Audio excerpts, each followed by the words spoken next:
In recent years, traditional retailers have been upping their game. After a wave of unprecedented disruption, driven by online-only brands that offer unparalleled convenience and choice, chains with a large physical presence have been thinking again about what they stand for and how they can succeed, rediscovering an essential attribute: their purpose. That clearly defined purpose differentiates a retailer. It determines what value they are offering to a consumer, how they sell, and even how they operate. The purpose is not only essential to reach the consumer and motivate employees, it may also benefit the bottom line. A recent study found that consumers who scored retailers higher on purpose spent 31% more than consumers who scored retailers lower. For some of the most dynamic brands, the priority has been to find new ways to engage consumers in their stores. The most successful are creating a new blended retail proposition, which takes the best of the digital and the physical and mixes them to forge powerful and much stronger connections with their customers. In doing so, they are making a clear declaration of who they are, and what they are here to do, and that customers can trust them to provide not simply what they want, but what they desire. Standish courtesy image. This year's Accenture Technology Vision reflects this new imperative. As technology extends deeper into everyday lives, it shows how leading companies in every industry are moving beyond providing products and services. They are creating new affiliations with businesses across industries who share their vision and mission, and they are using these new partnerships to invent new products and services that meet the goals of their customers. Employees, in doing so, are achieving new levels of growth and differentiation. The trends in this year's Technology Vision will each have critical implications for retailers. We examine them below in the context of today's, and tomorrow's, fast-changing retail landscape. Digital physical stores fight back. One thing's for sure, bricks and mortar stores will, in general, become smaller and fewer in number but also more impactful. Connectivity and digitization are allowing these retailers to blur the boundary between their brick presence and their click activity. By turning shopping into an immersive experience, they can bring customers closer to the brand. Shopping remains a social sport and consumers like the physical-digital experience.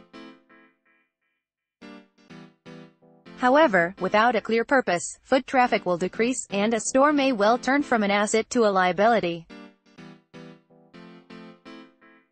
Some examples of immersive experiences found in the fashion apparel segment are around touchscreen, smart mirrors, as well as digital self-checkout.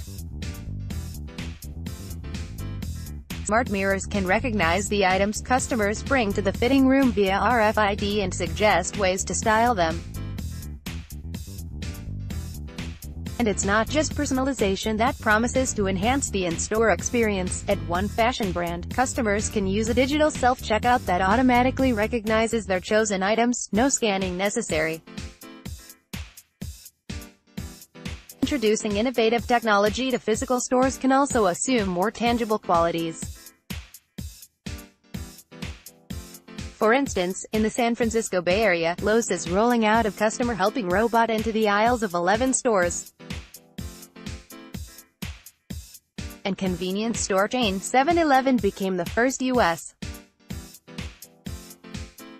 retailer to pilot drone delivery, with a trial that dispatched orders via drone to customers from one of its Reno stores.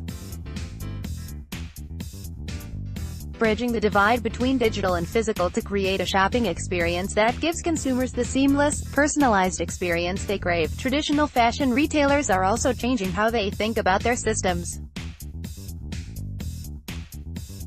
Point of sale is rapidly becoming point of service, where every customer interaction is tightly integrated across shopping carts, sales history and returns, and then crunched by AI. To support this new world, retailers are looking at their choices of technology in new ways. Take high-value, low-volume retailers as an example. Several are looking into pre-integrated software as a service models. Conversely, the lower-value, high-volume retailers are exploring a platform approach and wide use of open-source solutions. Regardless of the strategy, integrating the various consumer touchpoints will be the norm. Consumers expect seamless interactions, and the retailer will be able to gain a more realistic view of how the consumer shops with their brand. There is one caveat to all of this new information about consumers: the responsibility that comes with knowing. All organizations should be sensitive in the way they use data to personalize experiences. There's a fine line between convenience and intrusion. What might seem to the retailer like a valuable way to get to know the customer may seem creepy to that customer. Frictionless business. Every company is now a tech company, and nowhere more so than in retail. The impact: retailers' IT must be reorganized accordingly.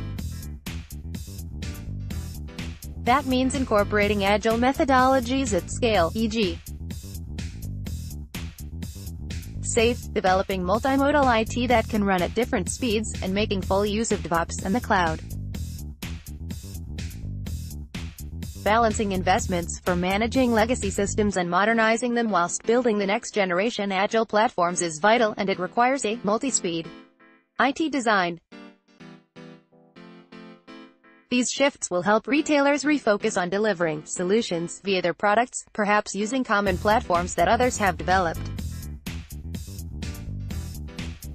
But replacing long-standing wholesale models will require taking some radical steps away from legacy technologies, creating flexible and responsive integration through the adoption of serverless computing and microservices.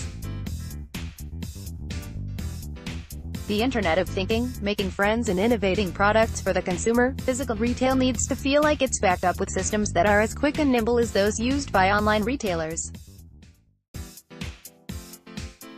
This is why leading retailers are increasingly thinking like tech companies, engaging the broader ecosystem and adopting the latest agile systems and thinking.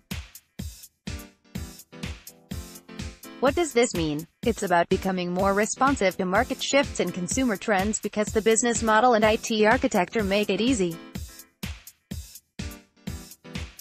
It's DevOps and the cloud, microservices and common external platforms, tech-driven partnerships and an ecosystem approach.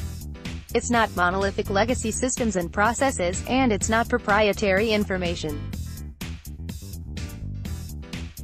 Without the scale of an Alibaba or an Amazon, retailers will often team up with partners and share services, data and assets. Forming partnerships with other businesses will give brands new capabilities that keep them at the cutting edge of retail, and at the forefront of customers' minds. These new partners could be tech firms, delivery companies, or even direct competitors. Building new affiliations with businesses across industries will free retailers to innovate new products and services that meet customers' changing expectations. Conclusion: from emerging trend to business as normal as technology extends ever deeper into our lives, progressive retailers are finding new ways to attract customers away from online pure plays. But making those connections count relies on using technology in a smart and responsible way. Equally, it relies on creating new affiliations with businesses across industries to invent new products and services that meet the ambitions of customers and employees. If brands get this right, customers will realize that traditional retailers can offer them the best of both worlds. Jill Standish is Senior Managing Director and Head of Accenture's Retail Practice, and Vish Ganapati is Managing Director and Retail Technology Lead at Accenture.